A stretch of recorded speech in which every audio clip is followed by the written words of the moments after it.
Diversidad, diversidad. ¿A qué les suena esta palabra, no?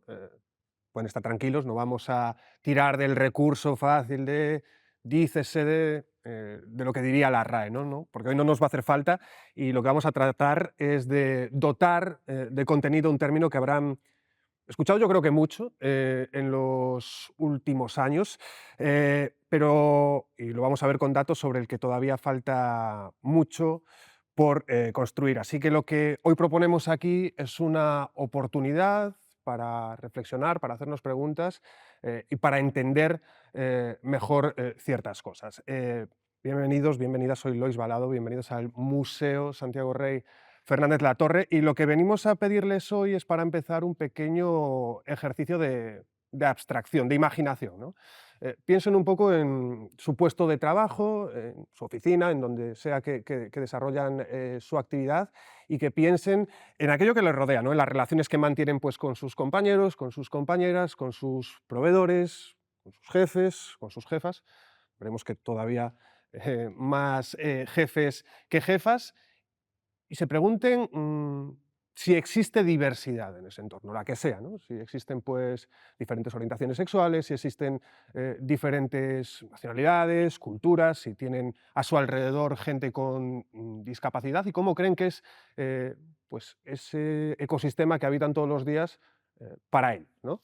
Y en el caso de que no tengan a su alrededor ningún tipo de discapacidad, o que no se den cuenta de que la tienen, ¿cómo creen que se sentirían alguien que tenga algún tipo de, pues eso, discapacidad, distinta orientación sexual, que sea diverso, ¿no? Que entre dentro de esta palabra que hoy vamos a analizar?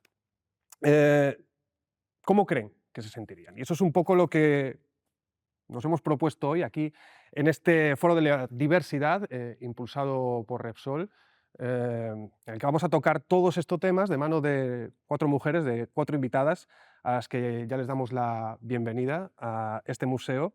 Ellas son, y empiezo por allí, Beatriz Gallego Nieto, ella es directora de Inserta Empleo Galicia de la Fundación 11. Bienvenida, Bea, ¿cómo estás? Bien, gracias, muchas gracias.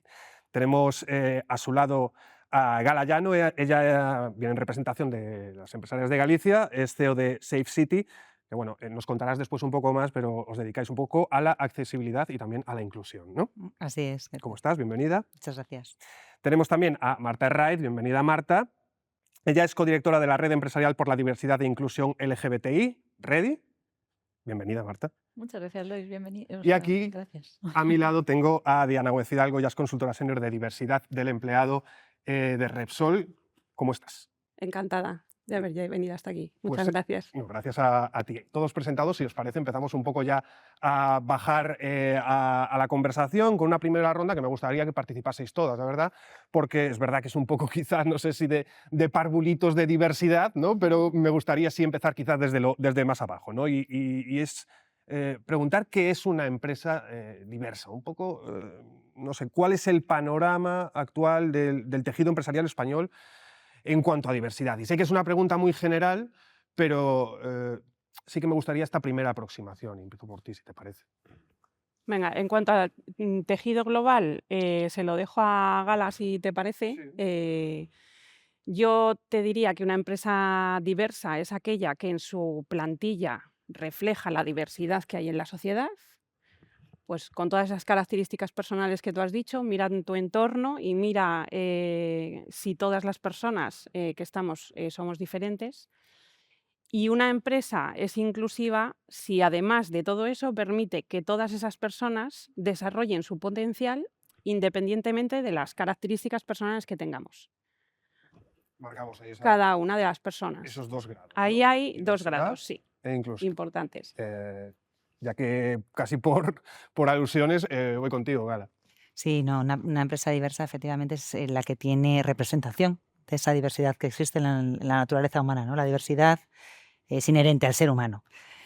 La parte difícil es la inclusión, es la parte complicada, porque ¿de qué me sirve a mí tener una empresa en la que hay representación de las diferencias que existen en el mundo si no se sienten parte del equipo, si no se sienten representadas, si no se sienten con poder pues de trabajar o de pedir cosas, ¿no? Entonces, la parte complicada es la inclusión. Y en cuanto al tejido global, Bueno, hay empresas que lo hacen muy bien, hay empresas que no están obligadas a lo mejor a hacerlo tan bien como lo hacen y tienen realmente esa vocación de mejora y esa vocación de apostar por la diversidad y la inclusión. Y hay otras empresas pues, que no lo tienen en su ADN y que bueno, pues van un poquito más atrás. Pero yo soy muy optimista en este sentido, creo que vamos por buen camino. Claro, no, supongo que si echas un poco la vista atrás y ves de dónde Exactamente. venimos, ¿no? Hay una evolución clara. Beatriz, por ejemplo, no sé si tú lo ves así. Sí, a ver, en ese sentido sí que es verdad que evolucionamos muchísimo. Yo la parte que más domino es la parte de discapacidad, ¿no? Pero sí que es verdad que evolucionamos muchísimo, pero a veces también depende de las personas que conforman la empresa, las que están ya de antes. O sea, me refiero, de poco sirve que un departamento de recursos humanos quiera incluir la diversidad dentro de su empresa. Si después te vas a los equipos más abajo, pues en grandes empresas, que las personas que son, pues, por ejemplo, a lo mejor responsable de una tienda o, responsable de un área, no ve esa inclusión como algo positivo. Entonces, ahí ya nos metemos en un jaleo de que los de arriba quieren, los de abajo no.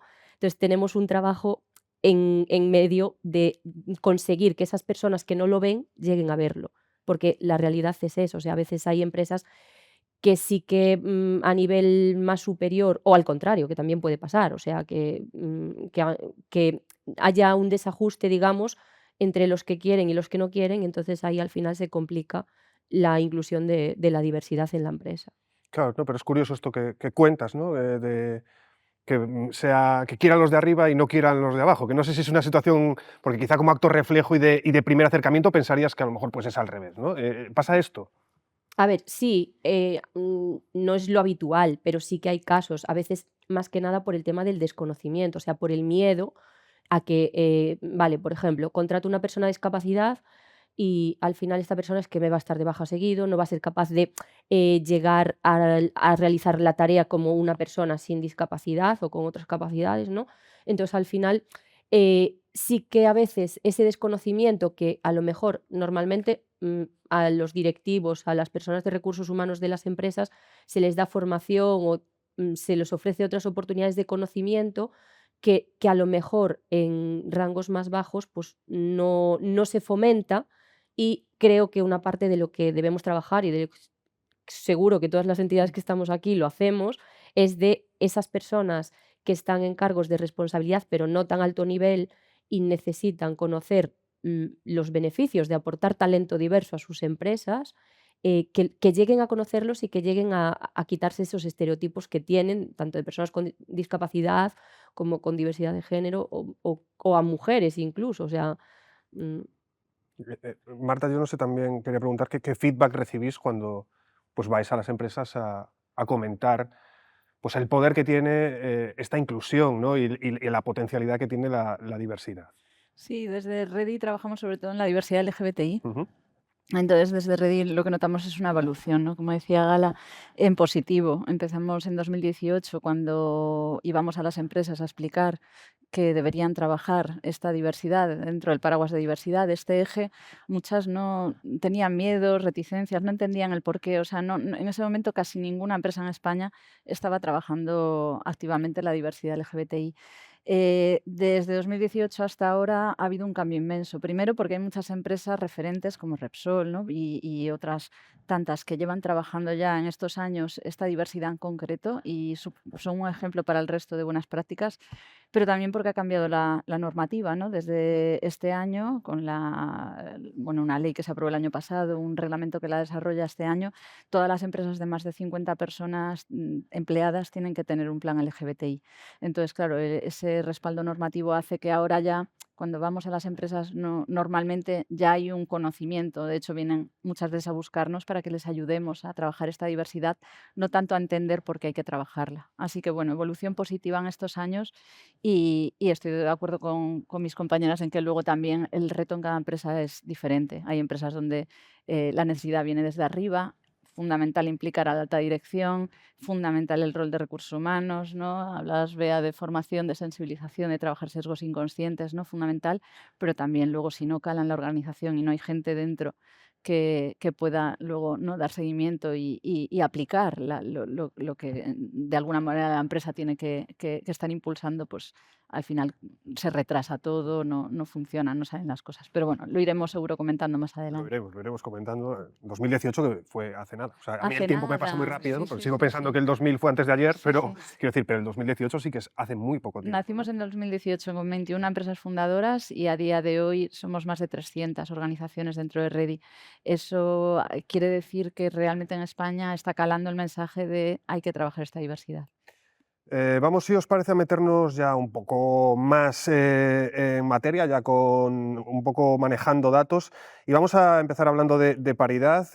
Hacía referencia antes de que existen todavía más jefes que jefas en España, entonces vamos a hablar de esa brecha de género que sigue existiendo y vamos a ver unos datos que nos ofrece la cuarta edición del Closing Gap.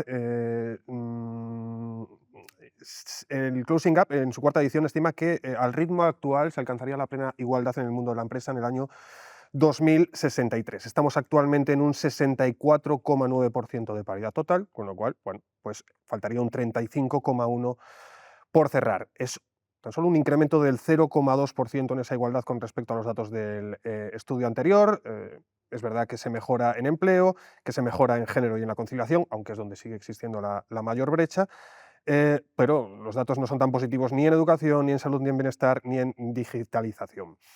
Todo esto nos lleva a que el coste de la desigualdad a día de hoy en España cuesta 213 millones de euros. Es casi el 16% del PIB que tuvo el país en el año 2022, insisto, datos de la cuarta edición del Closing Gap. Entiendo, hablábamos aquí que la situación que tenemos hoy en el mundo de la empresa es mucho mejor a la que teníamos hace una década. Es cierto también que vemos algunos datos positivos, pero también algunos retrocesos en algunos marcadores. Y no sé hasta qué punto, Gala, voy por ti, hasta qué punto os preocupan, que me imagino también mirando un poco pues el ambiente social, lo que se está moviendo en general en el mundo, y que bueno, que sabemos que los derechos sí llega un día que se conquistan, pero que no se defienden todos los días, ¿no? Bueno, al final se defienden todos los días, pero yo pienso que el retroceso y que es un poco, bueno, pues acción-reacción, ¿no? Ha habido un incremento de las mejoras de las condiciones de las mujeres en los últimos años, es normal o que se frene un poco, pero seguimos avanzando. O sea, yo creo bueno, que el avance no es lineal, los avances suben y bajan y bueno, pues efectivamente ojalá no existiese un retroceso, pero existe y hay que seguir trabajando todos los días por visibilizar el papel de la mujer, el talento de la mujer, sobre todo en esas empresas o en esos sectores que están más masculinizados, que lo hay, y hay sectores que tradicionalmente pensamos que son masculinos y que realmente luego escarbas un poquito y te das cuenta de que no lo son tanto. Claro, 37 años, ese es el horizonte. ¿Qué hay que hacer? Que todavía no hemos hecho, un poco para acortar estos plazos, ¿no? Porque, bueno, 37 años, pues yo ya estaré jubilado. Me gustaría verlo todavía en el mundo A laboral, mí ¿no? también me gustaría. Claro. ¿Qué hay que hacer? Hay que seguir trabajando. Yo creo que uno de los grandes, no el gran, pero uno de los grandes problemas es que las mujeres no nos lo creemos y que nos cuesta mucho dar un paso adelante, ¿no? El visibilizarnos, el visibilizar el talento femenino nos cuesta, en general nos cuesta. Y para eso están asociaciones como Empresarios Galicia para, oye, pues hay que tirar, que hay mujeres que están haciendo un trabajo increíble y que no se les ve, no se ve ese trabajo. Entonces, bueno, hay que seguir dándole visibilidad. Marta, techo de cristal, llámalo techo de cristal, llámalo losa de cemento, llámalo como quieras. ¿Tú qué has visto aquí? Es decir, no sé, ¿qué hacemos para acabar con esto que parece, datos un poco pues eso, que vemos que sigue habiendo más hombres en puestos directivos? ¿Qué hacemos ahí? Bueno, yo coincido con lo que dice Gala, ¿no? Hay que trabajar, o sea, digamos, hay muchas palancas que poner en marcha. No tengo yo tampoco la varita mágica, pero voy a destacar una que me parece clave porque en diversidad LGBTI es fundamental y creo que en el tema de género, de igualdad de la mujer, es clave también, es el papel de los aliados, de las personas, ¿no? En este caso, cuando hablamos de igualdad de género, de los hombres que sí están en esas posiciones directivas o ocupan en mayor porcentaje esas posiciones directivas, que realmente apoyen, ¿no? Tengan un compromiso explícito y real sobre lo que queremos conseguir entre todos, entre todas, porque al final esto beneficia a toda la sociedad, ¿no? y a todas las empresas, no es una cosa de mujeres. Y por aportar algo más también desde nuestro enfoque a lo mejor de Redi, ver estos techos también desde una visión interseccional, porque hablamos del techo de cristal, de la losa de hormigón, también desde Redi hablamos del techo arcoíris, ¿no? Y al final, si una mujer es además migrante o es senior o resulta que es LGBTI o no, o sea, si además de ser mujer tiene otras diversidades, pues empiezan a sumarse esas capitas y lo tiene todavía más difícil. Entonces, bueno, importante esa, ¿no? Una mujer con discapacidad, importante también esa visión interseccional. Bien, bien apuntado lo de losa hormigón y no de cemento, como dije yo, que luego la Sí, gente de ingeniería se pone sí, muy tensa con eso. yo siempre he oído losa de hormigón, Sí, pero sí, no, bueno, me confundí yo, cemento me confundí yo. vale, No, igual se hormigón, entiende lo hormigón. mismo. Oye, hablaba aquí de estas cifras, ¿no? 213.013 millones de euros que genera de coste la desigualdad. Diana, ¿de qué manera se están generando estos costes, ¿no? ¿Cómo vemos esta cifra?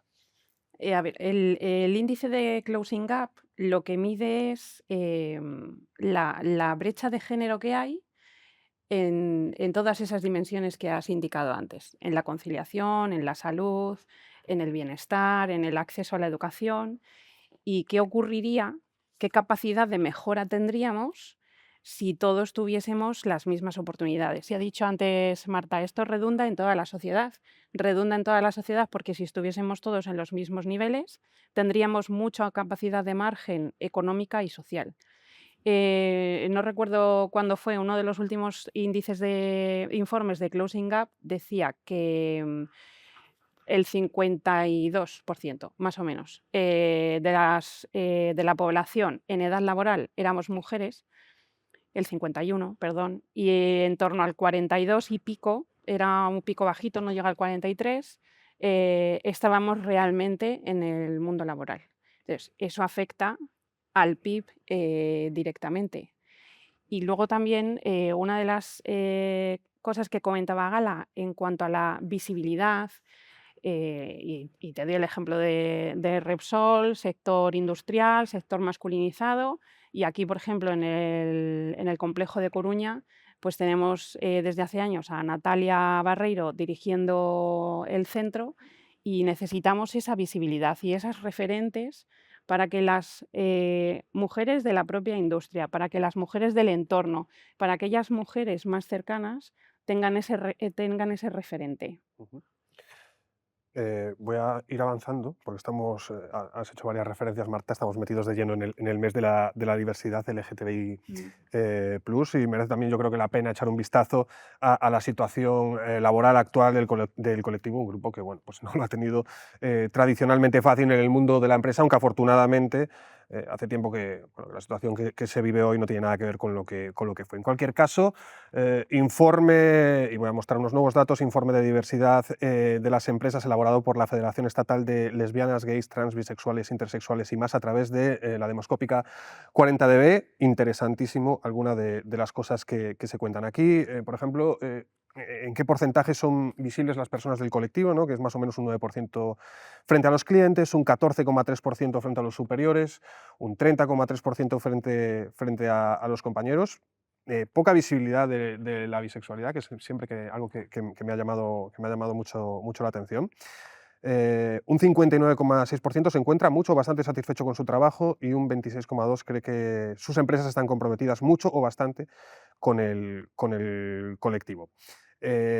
A la pregunta de cómo de comprometidas crees que están con el colectivo LGTBI las empresas, el 49,5% de los encuestados y las encuestadas, la muestra era de 800 entrevistas, respondieron que poco. Dijeron que poco.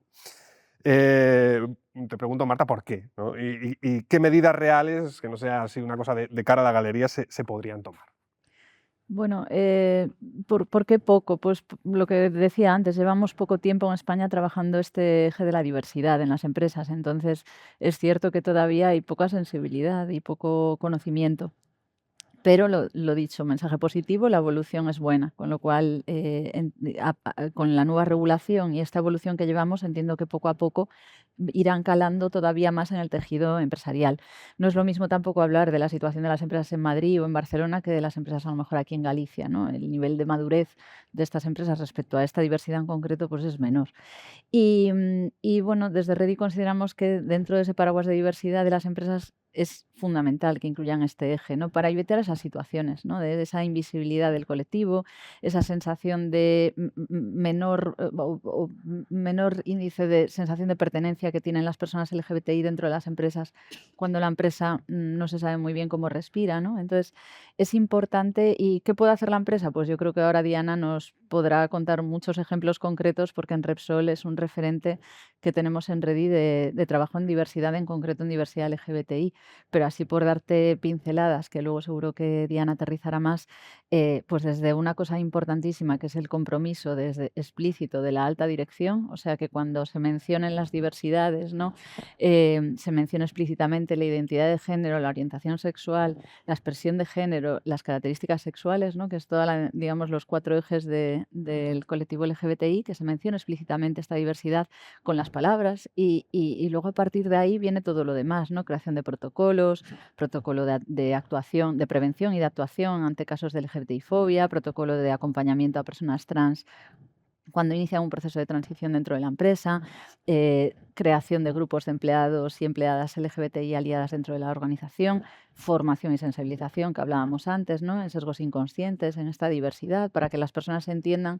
Hay veces que en España, además que es un país pionero y referente en derechos LGBTI, la mayoría de la población no tiene un problema con las personas LGBTI. Muchas veces es un tema de desconocimiento y de no saber cómo dirigirse o qué hacer, sobre todo en un entorno laboral donde en principio a todos y a todas nos han enseñado que esto es de la vida privada de la gente y que no tienes que meterte en nada de los demás.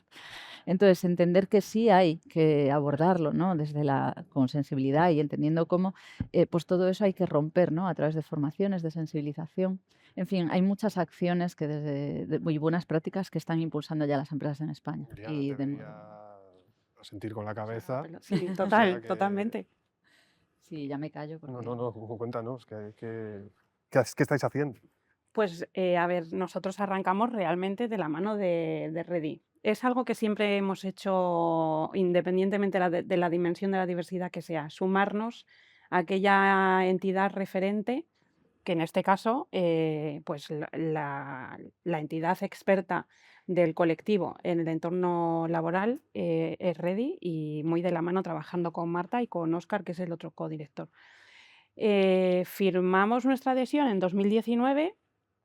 Hicimos un poco hoja de ruta y realmente nuestro primer granito fue el compromiso de la alta dirección. Afortunadamente, compromiso que ya habían tomado porque ya habíamos trabajado pues, las dimensiones que podemos llamar más visibles, género, discapacidad sobre todo, y creamos nuestra primera red de personas aliadas, que son personas del colectivo y personas aliadas por convencimiento, por una cuestión familiar. Las personas se suman sin identificarse o sin caracterizarse. Ahí lo que hemos visto es qué necesidades había en cada una de las áreas o de los negocios. Hemos sumado mucha motivación, muchísima, y también recursos. Sobre todo, como dice Marta, muchísima formación y mucha comunicación, pero no solamente en diversidad LGTBI, en todas, y muy de forma continua para no quedarte un poco viviendo de las rentas. Y bueno, pues en 2022, cosa que ahora afortunadamente a raíz de la ley es obligatorio, creamos un curso que llamamos a Energía con Orgullo. Bueno, al final Energía con Orgullo ha sido un poco el lema que acompaña a cualquiera de las acciones que hacemos.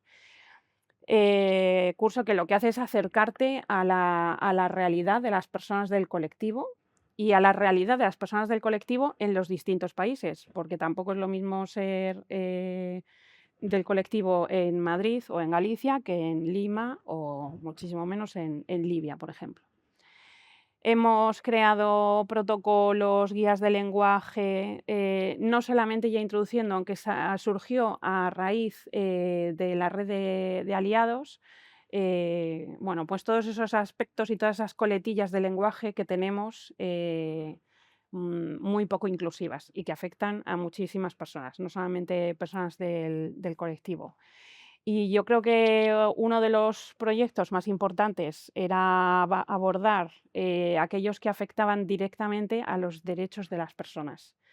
Y eso fue por levantar la mano una persona de Venezuela. Oye, no sé si sabes que yo, por ser del colectivo, no tengo el mismo beneficio que tú en España de incorporar a tu pareja en el seguro médico, por ejemplo. Entonces, bueno, pues ahí se puso en marcha. Siempre hemos ido trabajando un poco por proyectos concretos y por ir abordando cada vez un pasito más. Y establecimos en Perú, Bolivia, Venezuela y Trinidad y Tobago, que son países en los que operamos, pero que además tienen un poco una laguna legal, o sea, no hay nada prohibido, porque en los países en los que la legislación no lo permite no podemos abarcarlo. Y tienen derechos, permiso de matrimonio, permiso por maternidad o paternidad o el seguro médico. Pues el seguro médico extremadamente valorado en países donde no tienen la suerte de tener una sanidad como la que tenemos aquí nosotras. Entonces, esos pasos de equiparar derechos entre parejas heterosexuales y homosexuales, perdón, pues ha sido un gran paso, ha sido muy importante y ha sido con todo el respaldo de la compañía. Y luego vienen momentos como los de junio, que hay bueno, pues mucho más despliegue en todas las empresas, incluido en la nuestra, desde simbologías, acciones concretas con entidades, las salidas en las manifestaciones para que las personas sigan reivindicando sus derechos. Y en entornos locales como este, intentamos siempre trabajar, pues, igual que en red y a nivel corporativo, a nivel local, con el tejido social y que son expertos en la materia y en la sociedad y en el entorno en el que estamos. Que en el caso de Coruña hemos trabajado siempre con ALAS. Ujú. Pusimos en marcha la primera carpa de diversidad. Lo hicimos en un momento en el que está el complejo en parada de mantenimiento, porque no solamente trabajan las personas de Repsol, sino también personas que vienen externas. Y hablábamos de todas las dimensiones. Hablábamos de discapacidad, de diversidad LGTBI, de género, información de puntos violeta. Bueno, se ofrece diferente información. La ofrecen las personas de la organización, que son expertas y están acostumbradas además a trabajar con distinto público y tal. Y es un poco también mostrarle a la sociedad, a través de las personas que entran a trabajar en el complejo, que entran en un entorno de respeto.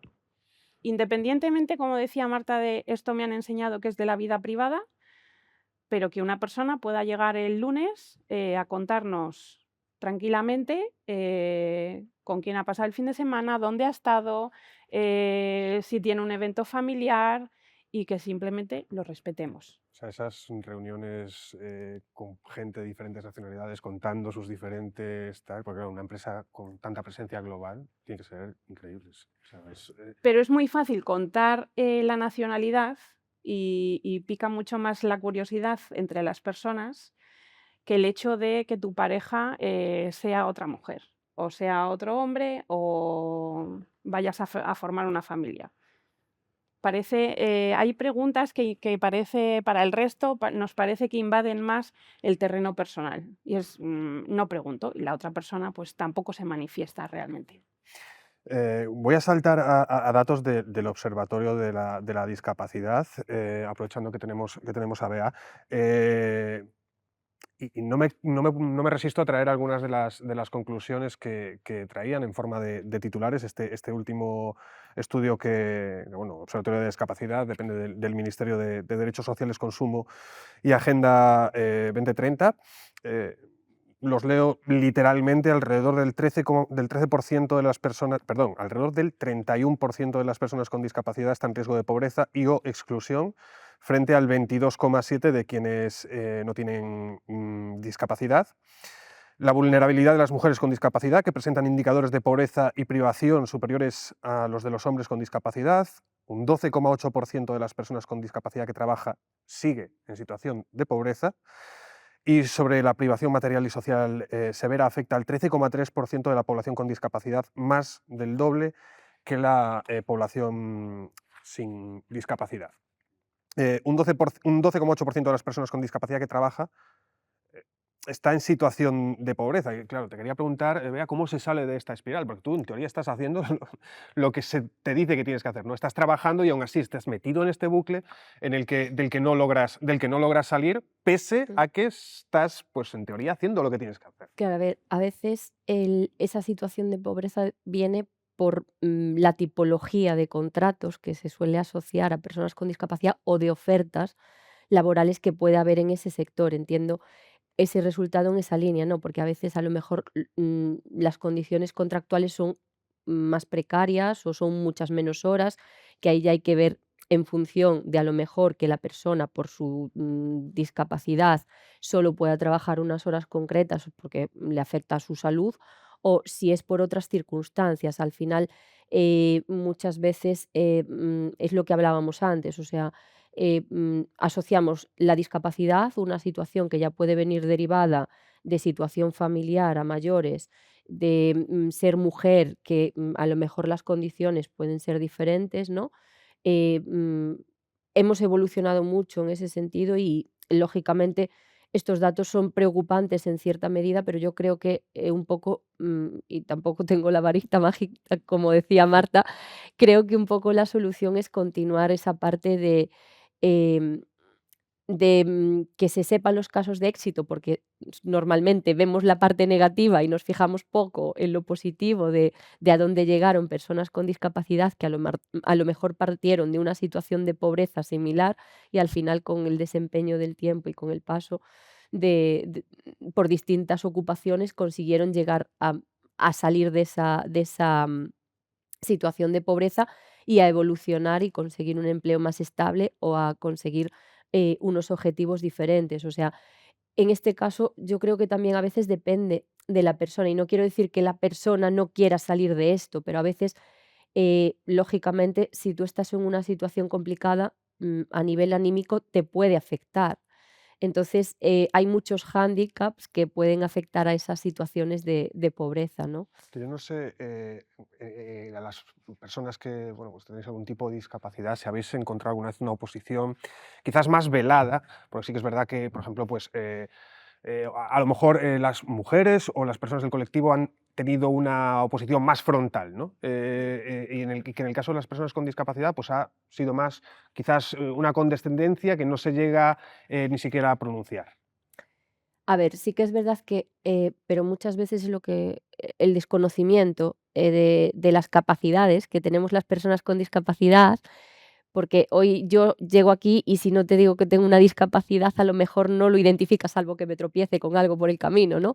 Entonces, a veces sí que es verdad que con determinados tipos de discapacidades, esa sobreprotección, esa tendencia al paternalismo, sí que existe, ¿vale? Pero, creo que, se evolucionó en positivo, pero a veces es el tema de la sensibilización que necesitamos, no evitar hablar del tema, o sea, me refiero, creo que si todas las, por decirlo de alguna forma, temáticas que estamos tratando hoy aquí, se trataran desde la infancia, se vieran como algo natural, en los colegios, en la sociedad desde que eres pequeñito, que tendríamos muchísimo camino recorrido, ¿no? Al final, em esa sobreprotección que se da es como, a lo mejor tú piensas que esa persona, porque tiene una limitación, por decirlo así, para hacer algún tipo de actividad, si tú la ayudas, como ayudas a tu hijo cuando es pequeño porque le cuesta hacer algo, lo va a hacer mejor. Y realmente esa persona lo que se siente es, pues, como infravalorada, porque, es capaz de hacerlo sola, sin necesidad de ayuda, o si necesita ayuda, ya te la pide. O sea, creo que en ese sentido el desconocimiento que hay la falta de información, por decirlo de alguna manera, influye en esto. Yo quería, como decía al principio, pues que esto sirviese un poco para también un poco educarnos, ¿no? Y aprender y aprovechar esta oportunidad también para la reflexión. No sé, Gala, tú, por ejemplo, preguntarte, porque esto hay gente que probablemente se lo puede preguntar y que diga, pese a todo lo que hemos hablado aquí, ¿por qué importa esto? Es decir, que también es una respuesta quizá difícil, ¿no? Y muy grande, pero ¿por No. qué importa esto? Importa por dos motivos. Primero, importa socialmente, porque como sociedad no nos podemos permitir dejar de lado a un 16% de la población a nivel mundial que tiene algún tipo de discapacidad. O sea, eso para empezar, no nos lo podemos permitir. Y luego las empresas tampoco se lo pueden permitir. Tampoco se pueden permitir el no atender la diversidad y no atender ese talento que está ahí y que no se está aprovechando, no atender las necesidades de un colectivo, el que sea, eh, que en fondo, pues si un colectivo está bien, el resto también va a estar bien. Es decir, que haya políticas LGTBI es bueno para todos, que haya políticas de inclusión de personas con discapacidad es bueno para todos, pero es que además hay un paso más. O sea, existen estudios del Boston Consulting Group, de la consultora McKinsey, que dicen, y con datos y con números de no sé cuántas empresas que han entrevistado, que dicen que las empresas en las cuales la diversidad y la inclusión se trabaja son empresas que facturan más. Entonces, aunque solo sea por eso, porque a las empresas pues nos interesa facturar más, Sí, aunque claro. solo sea por eso, es un tema que hay que trabajar y que luego en un ambiente, en un espacio en el que existe diversidad y existe inclusión, de verdad se trabaja mejor. O sea, el ambiente laboral es muchísimo mejor y bueno, cuando el ambiente laboral es mejor, la gente va a trabajar más feliz. Diana, quería un poco también terminar contigo por llevarlo, quizá, no sé si en algún momento nos hemos quedado mucho en el plano de lo teórico y por llevarlo un poco a lo más práctico o lo más que podemos ver en el día a día. No sé, ¿tú qué has visto en tu trayectoria? ¿Alguna cosa, historia o algo que digas tú? Mira, si te preguntas para qué vale la apuesta en la diversidad y en la inclusión, es por esto. Pues mira, comentaba Gala que al final todo el mundo trabaja mejor, las empresas ganan más dinero. Una forma, por ejemplo, y un ejemplo que yo vi es, Repsol lleva 20 años más o menos hablando de diversidad, sobre todo acompañado de Inserta, es que a raíz de incorporar personas con alguna discapacidad, sobre todo empezaron trabajando mucho en estaciones de servicio, consiguieron entender mejor a los clientes y adaptar y hacer accesibles las propias estaciones de servicio. Porque en las estaciones de servicio también va gente que tiene movilidad reducida, por ejemplo. Tengo una historia luego vas conociendo en el terreno de diversidad pues muchas alianzas naturales o muchas historias que sobrecogen bastante. Bueno, en temas de discapacidad tampoco podemos olvidar que cualquiera, en cualquier momento, incluso tú cuando estés jubilado, Sí, sí. O podemos tener antes. una discapacidad. Cualquiera podemos tener una discapacidad sobrevenida.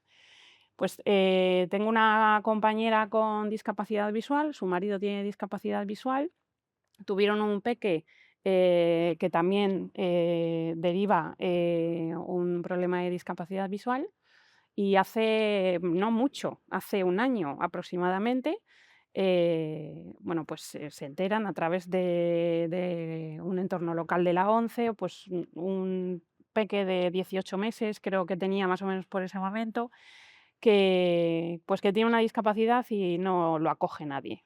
Y debía de llevar, por la historia que contaba ella, mucho tiempo, ¿no? en acogida. Em, y claro, ella lo que te dice es, he acogido al niño con la idea a la larga de adoptarlo, que todo, luego las personas decimos, madre mía, 2 personas con discapacidad visual, que ya tenían a otro niño con problema y tal. Claro, pero es que si fuera mi hijo, ¿qué pasa? Que nadie le iba a atender, se va a quedar ahí. Y al final, esa igualdad que va a tener ese chaval es el que le puede hacer salir de todo ese círculo, ¿no? Que decíamos antes. Pero bueno, me he encontrado con compañeros que han estado trabajando en el mismo departamento y se casaba una mujer y participaban en un regalo y tal, pero realmente un compañero que era gay no sabía que su compañera se casaba con otra mujer, hasta que poco a poco se ha ido normalizando totalmente en el entorno. O compañeros que no han cogido su permiso de matrimonio, por ejemplo, ¿no? Cosa que para la mayoría coger 15 días así extras, ¿no? De vacaciones no se perdonan fácilmente. Entonces, bueno, al final eso es un precio muy alto. En cualquiera de todas esas situaciones, el que se paga como para normalizarlo. Pues nada más, chicas. Muchas gracias, Diana. Muchas gracias, Marta. Muchas gracias, Gala. Muchas gracias, Bea. Lo vamos a dejar aquí. Y yo creo que con ese mensaje, ¿no? De que con diversidad y con inclusión que decías tú, Gala, se trabaja mejor. Así que muchísimas gracias a las cuatro por Sí. estar hoy aquí. Y muchas gracias también a Repsol por impulsar este foro, que yo creo que es algo que, bueno, que es necesario y que al final pues, también es casi egoísta, ¿no? Porque el bien de los demás también va a repercutir en el nuestro. Así que nada más, muchas gracias y gracias a vosotras.